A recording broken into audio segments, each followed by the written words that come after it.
راديو إرنا راديو إرنا معلتوي بأقوطاطرة إرترا كابسعة 12 دقيقة جميرو أب نايل سات 11.678 ميجا هرتز Polarization vertical كمون بحتصير معبل أب 25 متر بان يفنو راديو إرنا كاب كتما باريس محلالف بإرترايان غازيت إنغافات سدانو ناتا راديو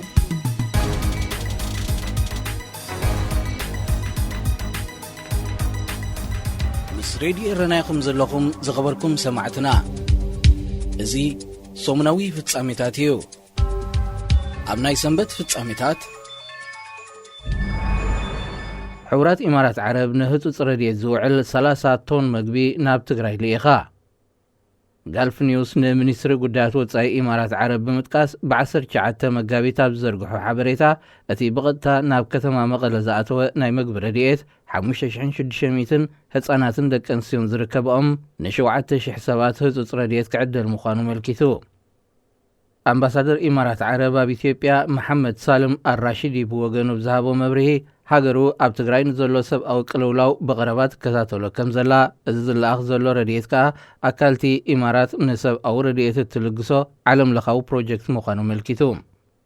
زحلف عامت حورات إمارات عرب بودب مقب علم زتعدل 337 طن ناي مقب راديات زتغلل حجز شمونت نفرت بمتقام ناب كتما مغلل إخايا اتي 300 طن زيت بالعز ركبو هلغت نقرات زتغلل ناي مقب راديات نسمانيا حسابات كم تعدل يقلت 10.5 طن ناو تحكم الناون لبدا كوفيد 19 زركبهم زتفلالي حمامات نممكات زوع الحجز كم سلاكه أمباسادر محمد سالم الراشدي يقلت سباو قلولاو إثيوبيا بأوانو مكتئن تزيتغيرلو نتيدرو أب حماق كونتات زركب أب كللات تقراي غوندرن عفرن زنبر هزبن أب تزوبات زركبو إرتراوين سدتنياتاتن نمقماتو بزشقر قلولاو كودغم كنزغل تكالات رديت يقلتها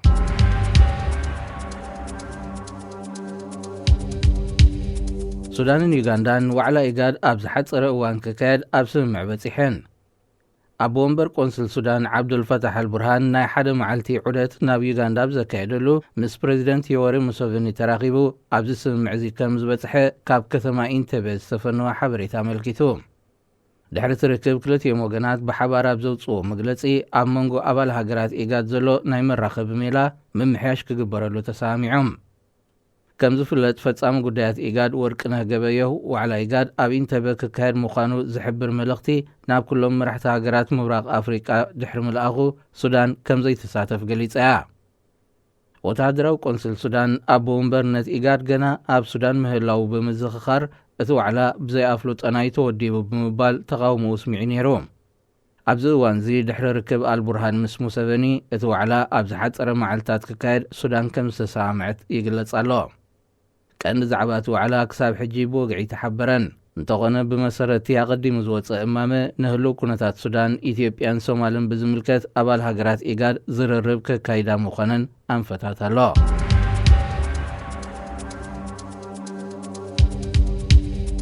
حورات منقصات أمريكا نسب أوردي زوعل ناي 585 مليون دولار نيمن لقيسا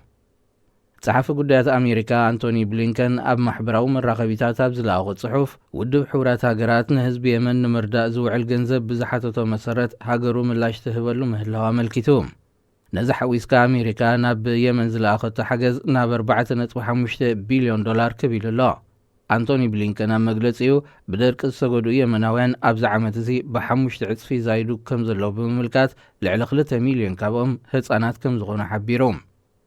ودب حورات هاقرات لقصة هاقرات سلزو حدا أب يمن كايدو تصنحن نتفتات بخلت تسيسو كاقدلو كم سجدد يقلت شوعات عامو تغطير زلو كينات حد يمن حدا كابتوم أغالبو عالم زتنفقم نايزبنا زغفو سب أو قلولاوات تبايلي فلات مس راديو رنايكم زلكم زخبركم سمعتنا ازي سومناوي فتصاميتاتيو اب نايسوني فتصاميتات كاب جماجم بحر ليبيا بجالباس تبقسو أستاذ 7 حتى تعقباد هايوم كم استفقى أهجرا محبر سدتنياتات IOM قالتو اتم حتى تعقبا ناب إيطاليان مسجار كان مغلطة سمونيم كاب جماجم بحر ليبيا تبقسهم اتمحبر اب تريبولي كاب زركب ጨንፈር ቤት ጽሕፈቱ ኣብ ዘውፅኦ መግለጺ ብ12 መጋቢት እውን 25 ሓተት ዕዋት ዓነት ጃልባ ምስተሓለት ሓለዋ ገማግም ባሕሪ ሊብያ ንሽድሽተ ከድሕኑ ከለዉ ናይ 7 ሰባት ሬሳ ድማ ረኺቦም እቶም ዝተረፉ ግና ዛጊት ሃለዋቶም ኣይተፈልጠን IOM ዘቕርቦ ጸብጻብ መሰረት ኣብዛ 3 ዋርሕን ፈረቓን ጥራይ ተላዒሉላ ዘሎ ዓመት 2022 ኣብ ማእከላይ ባሕሪ ሃለዋቶም ናይ ዝጥፍኡ ሓተት ዕቑባ ብዝሒ 234 በፂሑሎ ካብ 2014 ክሳብ ሕጅብ ዘሎ 8 ዓመታት ድማ ካብ ሊብያ ተበጊሶም ናብ ሃገራት ኤውሮጳ ንምእታው ካብ ዝሓለኑ ኤርትራውያን ዝርከቦም 10 ኣሽሓታት ዕቑባ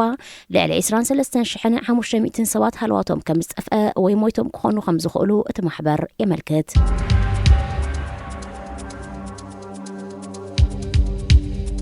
ሓይልታት ኣሜሪካን ፈረንሳን ኣብ ግማግም ቀይሕ ባሕሪ ሓባራዊ ወተሃደራዊ ልምምድ ኣካይዶም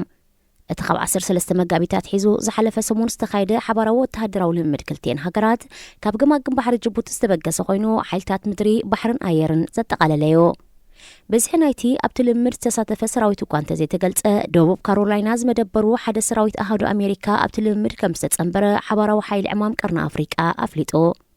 እቲ ብሜጀር ጀነራል ዊልያም ዛና ዝምራሕ ናይ ኣሜሪካ ዞባ ሓይሊ ዕማም እቲ ምስ ፈረንሳ ዘካየዶ ሓባራዊ ወተሃደራዊ ልምምድ ኣብ በዳሂ ኩነታትን ቦታን ክግበር ዝኽእል ርክባትን ስርሒታትን ንምውሃድ ዝሕግዝ ምዃኑ ኣረዲኡ ኣብ ጅቡቲ ልዕሊ 4500 ወተሃደራት ዝሓቆፈ ወተሃደራዊ ማዓስከር ዘለዎ ኣሜሪካ ኣብ ዘን ዝሓለፋ ሒደተ ኣዋርሕ ኣብ ቀይሕ ባሕሪ ተደጋጋሚ ልምምድ ኣካይዳላ ኣሳስ 1500 ወተሃደራት ኣብ ጅቡቲ ዘለዋ ፈረንሳ ብወገና ሽበራውያን ጉጅለታት ንምህዳም ብዝብል ኣብ ቀናት ሳህለ ሳህራን ዝግበር ወፍሪ ዞባ ቀይሕ ባሕሪ መናሃርያ ምዃኑ ይጥቀስ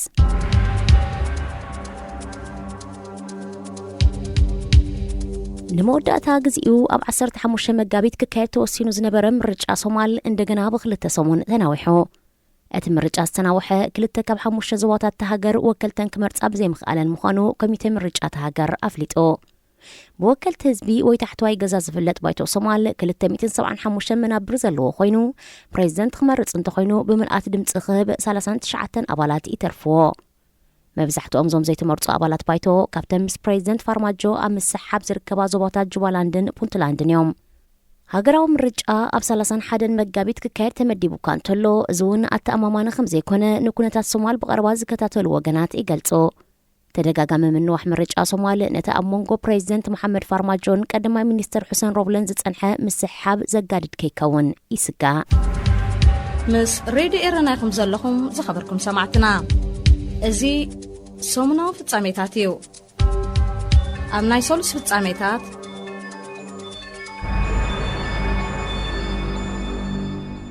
መበል 17 ውድድር ሻምፒዮን ቅርድም ብሽክለታ ኣፍሪካን ኮንቲኔንታል ሳይክሊንግ ሻምፒዮንሺፕ ካብ ሎሚ 22 መጋቢት ክሳብ ዝመጽእ ሰንበት 27 መጋቢት ኣብ ከተማ ሻርም ሼኽ ግብጺ ክሰላሰል እዩ ነዚ ውድድር ደቂ ተባዕትዮን ደቂ ኣንስትዮን ኣብ ደረጃታት ዕድመ ሲኒየር ትሕቲ 23 ዓመትን ጁኒየርን ተኸፋፊሎም ብጋንታን ብውልቅን ከካይድዎ እዮም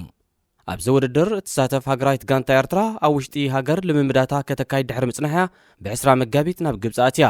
ንሃገራዊት ጋንታ ኤርትራ ወኪሎም ናብ ግብጺ ገይሾም ዘለዉ ተቐዳደምቲ በሰልጠንቲ ሳምሶን ሰሎሙን ዮናስ ዘካርያስን ዮሴፍ ተኽላይን ዘለዩ ኮይኖም ብሓፈሻ 21 እዮም ኣብ 2001 ዓመተ ምህረት ጀመረ ውድድር ሻምፒዮን ቅርድም ብሽክለታ ኣፍሪቃ ካብ 2005 ንድሓር ብዘይካ ኣብ ዓመታት 2014 2020 ዓመታዊ ብቐጻልነት ክካየድ ጸኒሑ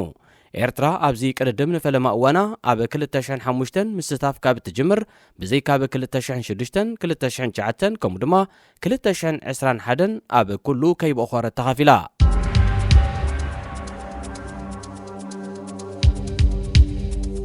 መንግስቲ ኢትዮጵያ ንክልል ትግራይ ተቆጻጺሩሉ ኣብ ዝነበረ እዋን ብግዚያውነት ሸይምዎም ንዝነበረ ሰበስልጣን ናይቲ ክልል ዝኾኑ ተጋሩ ከም ዝኣሰሮም ኮሚሽን ሰብኣዊ መሰላት ኢትዮጵያ ኣረጋጊጹ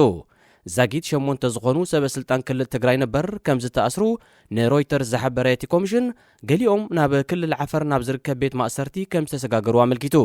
እቶም መንግስቲ ባዕሉ ኣብ ዝቆሞ ግዚያዊ ምምሕዳር ትግራይ ተሸይሞም ዝነበሩ ተጋሩ ኣብዚ እዋን እዚ ዝእሰርሉ ዘሎ ምኽንያት ኣይተነጸረን ይኹን እምበር መንግስቲ ኢትዮጵያ ንተወላዶ ትግራይ በልማማ ዒላማ ዝገበረ ምእሳርን ካብ ስራሕ ናይ ምስጓግን ስጉምታት ይወስድ ከም ዘሎ በሰፊሑ ይፍለጥ እቲ መንግስቲ ዶክተር ደብረጽዮን ኣብ ልዕሊ ዝርከቦም መራሕቲ ህወሓትን ክልል ትግራይን ዝተመስረተ ክሲ ብምስራዝ ኣብ ኩናት ትግራይን ዝሓዞም ላዕለዎት ሰበስልጣን ነበር ድማ ብምሕረት ከም ዝፈትሐ ይዝከር። እቲ ስጉምቲ ብዝተፈጥረ ወተሃደራውን ፖለቲካውን ኩነታት ዝተወስደ ውሳኔ ምዃኑ ዘመልከቱ ተዓዘብቲ መንግስቲ ኢትዮጵያ ንተወላዶ ትግራይ ናይ ምንጻል መስርሕ ግና ይቕጽሎ ከም ዘሎ እዮም ዘገንዝቡ።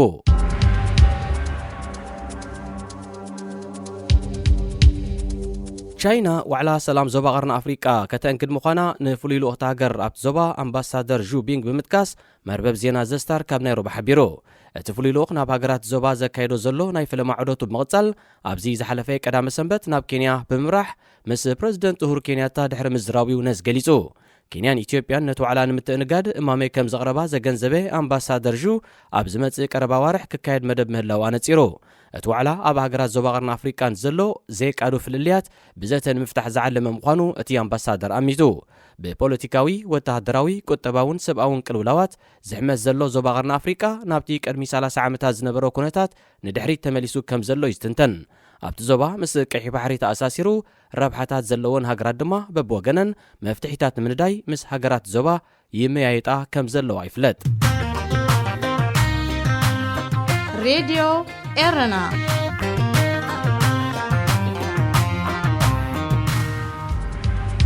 ምስ ሬድዮ ኤረና ይኹም ዘለኹም ዝኸበርኩም ሰማዕትና። እዚ ሰሙናዊ ፍጻሜታት እዩ። ኣብ ናይ ረቡዕ ፍጻሜታት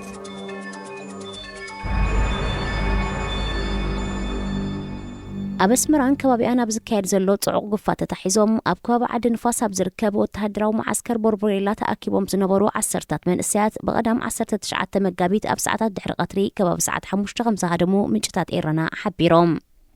እቶም መንእሰያት ጫማታቶም ተመንጢሎም ጥራይ እግሮም እዮም ክሃድሙ ክኢሎም። ኣባላት ሰራዊት ነቶም ህይወቶም ንምድሓን ዘምለጡ መንእሰያት ንምሓዝ 2 ግዜ ጥያይት እኳ እንተተኮሱ ዝተታሕዘ ሰብ ከም ዘይነበረ እቶም ምንጭታት ብተወሳኺ ሓቢሮም። ኣብ ኤርትራ ኣብዚ ዝሓለፈ ልዕሊ 20 ዓመታት ጽዑቕ ግፋታት ክካየድ ንቡር ተርእዮ ናይቲ ሃገር እዩ።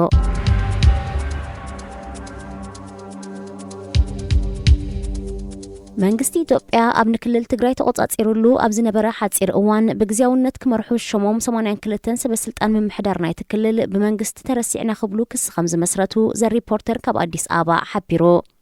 እቶም ሰበስልጣን ነበር ሰራዊት መንግስቲ ካብ ክልል ትግራይ ክወፅእ እንከሎ ከይሓበሮም ከም ዝሰሓበ ብምጥቃስ ድሕሪ እውን እንተኾነ ዝግብኦም ደሞዝን ሞሳን ከም ዘይተኸፍሎም ኣማሪሮም። ብሰንኩ ድማ ንሳቶምን ስድራ ቤታቶምን ንብዙሕ ማሕበረ ቁጠባዊ ሕሰብ ከም ዝተቃልዑ ብምምልካት ፌደራላዊ መንግስቲ ኢትዮጵያ 23 ሚልዮን ብር ክሕሶም ጠሊቦም ኣለዉ። ብመሰረት ጸብጻብ ዘሪፖርተር ብህዝቢ ትግራይ ከም ከዳዓት ተጠሚትና ኢና ዝብል መረረ ዘለዎም ቶም ሰበስልጣን ግዚያዊ ምሕዳር ትግራይ ዝነበሩ ተጋሩ ሓያሎ ካብኣቶምን ብሓይልታት ትግራይ ከም ዝተቐንጸልዮም ዝወቕሱ። መንግስቲ ኢትዮጵያ ብዛዕባ ዝክስ ናይ ዞም ማሕደርቲ ግዚያዊ ምሕዳር ትግራይ ዝነበሩ ተጋሩ ዝሃቦ መልሲ የለን። በአንጻሩት መንግስቲ ብውሕዱ ንሸሞንተ ሰበስልጣን ግዚያዊ ምሕዳር ነበር ኣብ ዝሓለፈ ሰሙን ከም ዝኣሰሮም ኮሚሽን ሰብኣዊ መሰላት ኢትዮጵያ ኣረጋጊጹ እዩ። ኣብ ሕዳር 2020 ኩናት ትግራይ ድሕሪ ምውልዑ ኣብ መወዳእታ ወርሒ ናይቲ ዓመት ህወሓት ካብ መቐለን ዝበስሐ ከተማታት ትግራይ አንሳሒቡ ናብ በረኻታት ኣብ ዝወጸሉ መንግስቲ ኢትዮጵያ ነቲ ክልል ብግዚያውነት ዘመሓድሩ ሰበስልጣን ምሻሙ ኣይርስዓን።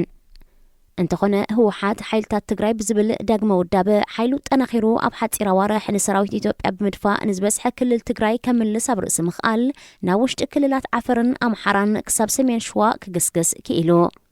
ሰራዊት መንግስቲ ኢትዮጵያ ካብቲ ሓይልታት ትግራይ ተቆጻጺሮሞ ዝነበሩ ከባቢታት ክስሕብ እንከሎ ድማ ንምምሕዳራት ናይተን ክልላት ይሕብር ከም ዘይነበረ ይውቀስ።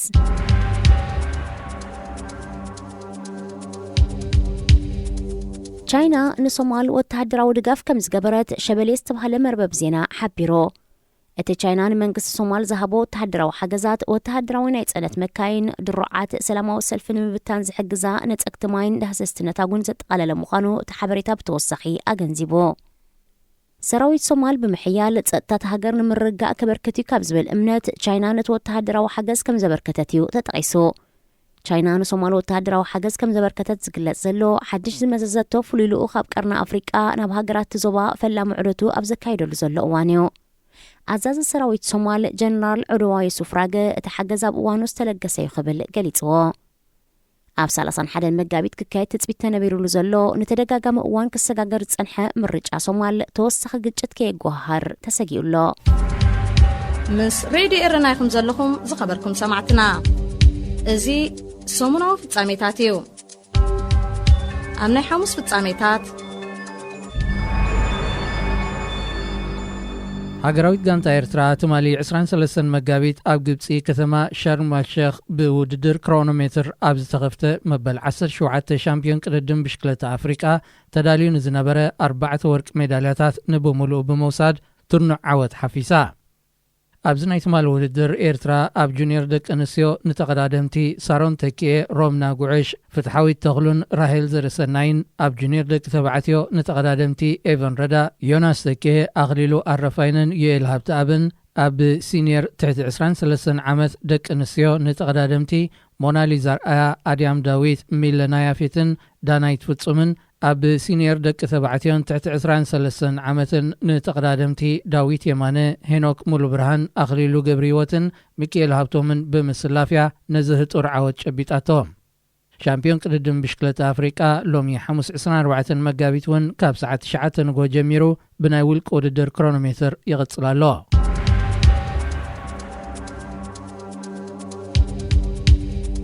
ኤርትራ ምስ ጃምላዊ ዘቤታዊ እቶታ ወይ GDP ብምንጽጻር ኣብ ኣፍሪቃ ዝበዝሐ ውሽጣዊ ዕዳ ዘለዋ ሃገር ተባሂላ ኣብ ቅድሚት ከም እትስራዕ ኣብ ፋይናንስን ቁጠባን ብምትኳር ንዝተኻየደ መጽናዕታት ብምውካስ ቢዝነስ ኢንሳይደር ገሊጹ እዚ ማለት ኤርትራ ዓመታዊ ካብ እተፍርዮም ነገራት ክትረኽቦ ትኽእል ጃምላዊ እቶት ንላዕሊ ተውፅኦ ይበዝሕ ብመሰረት ሓበሬታ ዘቤታዊ ወይ ውሽጣዊ ዕዳ ኤርትራ 175 ሚእታዊት ይበጽሕ ምስ ኤርትራ ተመሳሳሊ ዕዳ ዘለወን ተባሂለን ተዘርዚረን ዝርከባ 10 ሃገራት ኣፍሪቃ ብቕደም ተኸተል ኬፕ ቨርደ፣ ሞዛምቢክ፣ አንጎላ፣ ሞሪሸስ፣ ዛምቢያ፣ ዴሞክራሲያዊት ሪፐብሊክ ኮንጎ፣ ጋና፣ ዛምቢያ፣ ሲሸልስ፣ ጊኒ ቢሳዎ፣ ሩዋንዳ፣ ቡሩንዲ፣ ጋቦን፣ ሴኔጋል፣ ሰራሊዮን፣ ዛምቢያ፣ ኬንያ፣ ደቡብ ኣፍሪቃን ደቡብ ሱዳንን እየን ባንክ ዓለም ኣቐዲሙ ብዘርግሖ ጸብጻብ እውን ኤርትራ ምሰን ኣብ ከቢድ ፀቕጢ ዘቤታዊ ዕዳ ዝርከባ ሃገራት ኣስፊርዋ እዩ በንጻር ዚ ኤርትራ ምስ ሓያሎ ሃገራት ኣፍሪቃ ብምንጽጻር ዝወሓደ ኣህጉራዊ ዕዳ ዘለዋ ሃገር እያ ምስ ቀዳሞት 10 ድኻታት ሃገራት ዓለም እትስራዕ ኤርትራ ካብ ዓመት ናብ ዓመት ካብ ብፍርያት ዝርከብ ጃምላዊ እቶታን ላዕሊ ወጻኢታት ምዝያዱ ንማክሮ ቁጠባን ናይ ወጻኢ ወፍረንታ ሃገር ብኣሉታ ከም ዝጸሉ ተንተንቲ ይረድኡ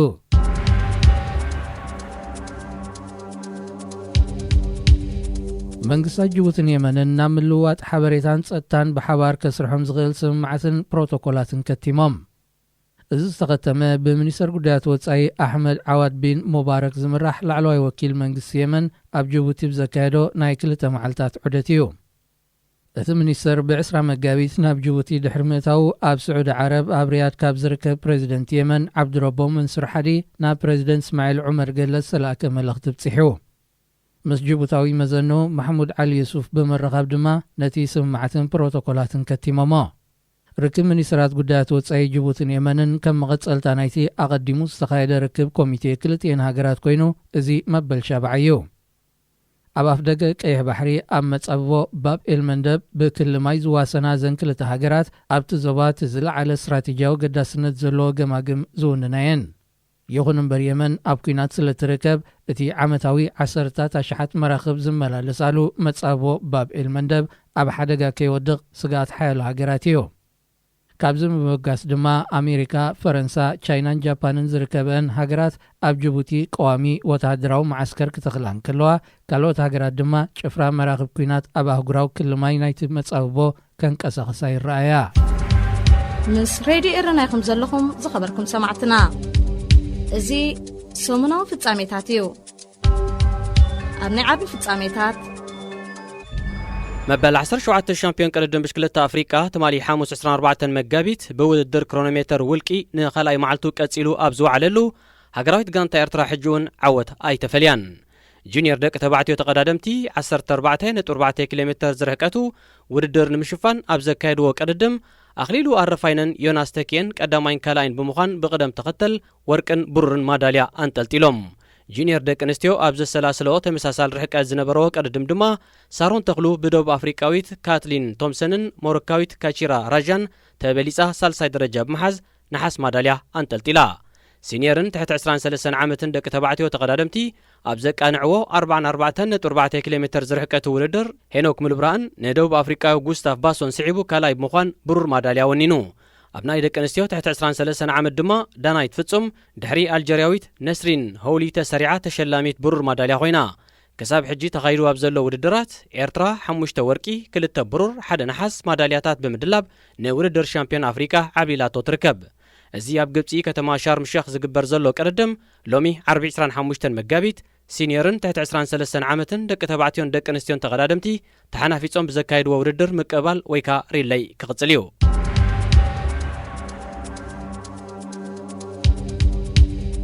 ካብ ክልል ትግራይ ናብ ክልል ኣምሓራ ንዝፈናቐሉ ኣሽሓት ተጋሩ ኣብ ሓደ ማዓስከር ንምዕቋቦም ይስራሓሉ ከም ዘሎ ዘሪፖርተር ካብ ኣዲስ ኣበባ ሓቢሩ እቲ መርበብ ዜና ንኮሚሽን ስጋት ሓደጋት ሃገር ምጥቃስ ብዘቕረቦ ዜና መሰረት ተፈናቒሎም ኣብ ከባቢ ቆቦን ራያን ዝርከቡ ኣስታት 56,000 ተጋሩ ናብ ሓደ ማዓስከር ንምግዓዞም መደብ ተጻፊፉሎ ምስ ክልል ኣምሓራ ካብ ዘዋስን ከባቢታት ካብ መነባብሮኦም ዝተፈናቐሉ ኣሽሓት ተወላዶ ትግራይ ጥራይ ዝዕቆብሉ ማዓስከር ዝቆመሉ ቦታ ተመሪጹ ከም ዘለውን እቲ ሓበሬታ ብተወሳኺ ኣነጺሩ እቲ ተወላዶ ትግራይ ጥራይ ክዕቆብ ተባሂሉ ዝተመርጸ ማዓስከር 57 ኪሎ ሜትር ንደቡብ ካብ ወልድያን 20 ኪሎ ሜትር ንምዕራብ ድማ ካብ ጭፍራ ክልል ዓፈርን ርሒቑ ኣብ ሰሜን ወሎ ሃብሩ ወረዳ ጃራ ኣብ ዝተባለ ቦታ ክድኮን ምዃኑ ተጠቒሱ ኣብ ክልል ትግራይ ተኸሲቱ ካብ ዘሎ ሰብኣዊ ቅልውላው እናሃደሙ ናብ ክልል ኣምሓራ ናይ ዝኣትዉ ዘለዉ ተወላዶ ትግራይ ብዝሕውን እናዘያደ ይመጽእ ከም ዘሎ እዩ እቲ ኮሚሽን ዝገልጽ ይኹን እምበር ተወላዶ ትግራይ ጥራይ ዝዕቆብሉ ማዓስከር ኣብ ክልል ኣምሓራ ምዃም ብዘይካቲ ዝህልዎ ፖለቲካዊ ጽልዋ ንውሕስነትን ጸጥታንቶም ተፈናቐልቲ እውን ኣብ ሓደጋ ዝእቱ ከይከውን ዝተፈላለዩ ወገናት ስጋኣቶም ይገልጹ